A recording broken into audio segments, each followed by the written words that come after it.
Sincronizada. This is a very popular breakfast or dinner recipe in Mexico, and it's pretty much a quesadilla well done with some ham in the middle. It's delicious. You can top it with avocado or with Mexican beans, and well, I teach you how to do it right away. So I hope you enjoy. For this recipe, you will need the following ingredients. I have ham, and remember that it's always better to get turkey ham. And I have tortillas de harina. These are flour tortillas. And I also have some grated Chihuahua cheese. So people with diabetes, I explain you. This kind of cheese that already comes grated usually has some cornstarch or flour or potato starch, so it doesn't glue together, okay? This is kind of the commercial process, and people with diabetes, this is not gonna help you, and even people who is making a keto diet, of course, flour tortillas are gonna raise your blood sugar. The ham is gonna be okay, as long as it's a quality ham.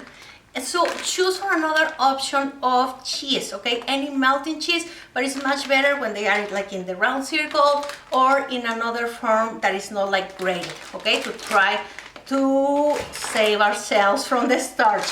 Here is a great option because obviously flour tortillas are not the greatest idea. I get these ones at Costco, and it's called Siete Garzas, and these are almond flour tortillas. They are not cheap, but they are worthy and they last a lot. You can actually freeze them.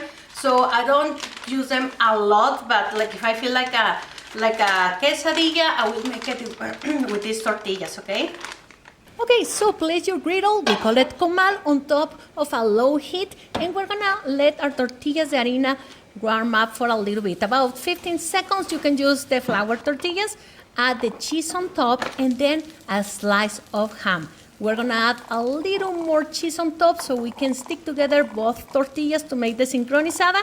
And it's gonna take you about 30 seconds to get the cheese melted, 30 to 40 seconds, and press once in a while. Once it has melted on one side, flip over and allow the other side to melt. This is all in a medium-low heat, and this is not over, guys, because you can add some smashed avocado on top, and this is just make it more delicious and nutritious. And this next week on Tuesday, are gonna have cebollitas taqueras, we call it. We put it inside tacos or quesadillas. They are super delicious with some serrano too. Remember, this is Mexican Food by Laura, and I have new recipes every Tuesday. Please follow me on Instagram as Mexican Food by Laura, the same on TikTok, and visit my blog, mexicanfoodbylaura.com, where I have many other delicious recipes. All my recipes are for people with condition health, like diabetes, high cholesterol, or any parent who's looking for their kids to learn how to eat veggies and fruits, Mexican healthy food. Adios, amigos!